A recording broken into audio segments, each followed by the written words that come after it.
Nipah virus जानवरों से फैलने वाला एक ऐसा वायरस है जो आपके जिस्म में रेस्पिरेटरी इलनेस करता है, यानी सांस की बीमारी करता है, और दूसरे नंबर पे दिमाग की सोजिश करता है। इसे आप आम लफ्ज़ों में ब्रेन स्वेलिंग कह सकते हैं। इसमें फर्टिलिटी रेट बहुत ज़्यादा है, यानी शरह अमवात बहुत ज़्यादा है, तकरीबन 40 से 75% है। अब ये होता इसमें क्या है कि जो चमगादड़ है वो उसमें ये वायरस पाया जाता है, स्पेशली वो जो फलों को अटैक करती हैं, और उनकी ड्रॉपिंग्स में भी ये वायरस पाया जाता है, उनके सलावा में भी ये पाया जाता है, उनके यूरिन में भी पाया जाता है। और अगर उन्होंने किसी फूड को कंटेमिनेट कर दिया और वही फूड जो है किसी इंसान ने खा लिया है तो उसको भी ये वायरस लग सकता है। एक तो ये तरीका है इसके फैलने का। दूसरा, ये पर्सन टू पर्सन फैल सकता है, यानी एक शख्स से दूसरे शख्स तक फैल सकता है। और तीसरे नंबर पे ये अगर उनकी ड्रॉपिंग्स या उनका जो यूरिन है या उनका स्लाइवा है किसी तरह से ह्यूमंस को डायरेक्टली इन्फेक्ट करता है तो उस तरीके से भी ये फैल सकता है। सो इसका ट्रांसमिशन एनिमल टू ह्यूमन हो सकता है। इसका ट्रांसमिशन फूड बॉर्न हो सकता है, यानी जब इंसान ऐसा फूड खाएगा या ऐसा कोई फ्रूट खाएगा जो इस वायरस से इन्फेक्टेड है। और तीसरा, ह्यूमन टू ह्यूमन मैंने आपको बता दिया है। अब आ जाते हैं इसके सिम्टम्स पे।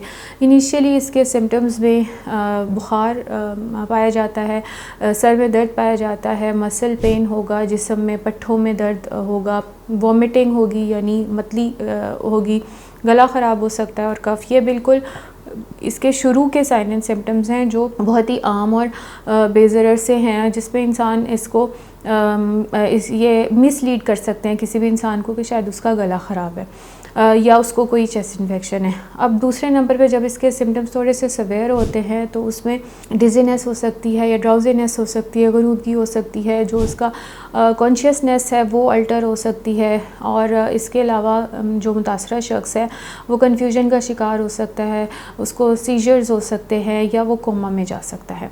तो ये इसके सवेयर सिम्टम्स हैं। अच्छा, अगर हम बात करें कि ये किस तरह से रेस्पिरेटरी इलनेसेस कर सकता है तो एटिपिकल नमूनिया ये कर सकता है। इसके अलावा ये सांस के मसाइल का बायस बन सकता है। अब हम बात कर लेते हैं कि इसकी क्या ट्रीटमेंट अवेलेबल है।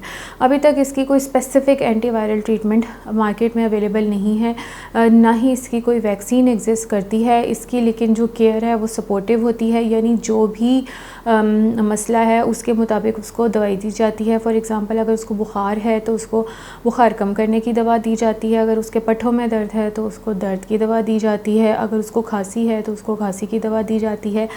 इस तरह से उसके जो भी सिम्टम्स अपेयर होते हैं उनकी मुनासबत से इसमें ट्रीटमेंट दी जाती है। लेकिन मैं आपको ये बताना चाहूँगी कि हमेशा एहतियात इलाज से बेहतर होती है। कोशिश करें कि इन्फेक्टेड एनिमल्स के साथ कांटेक्ट में ना जाएं। कोशिश करें कि ऐसा कोई फल इस्तेमाल ना करें जो आपको लगे कि उस पर कोई एनिमल बाइट है या वो ऑलरेडी किसी एनिमल ने उसको इन्फेक्ट किया हुआ है या वो ख़राब है। अगर आपको किसी शख्स का पता है जो इस वायरस से मुतासर है तो उसके करीब ना जाएं।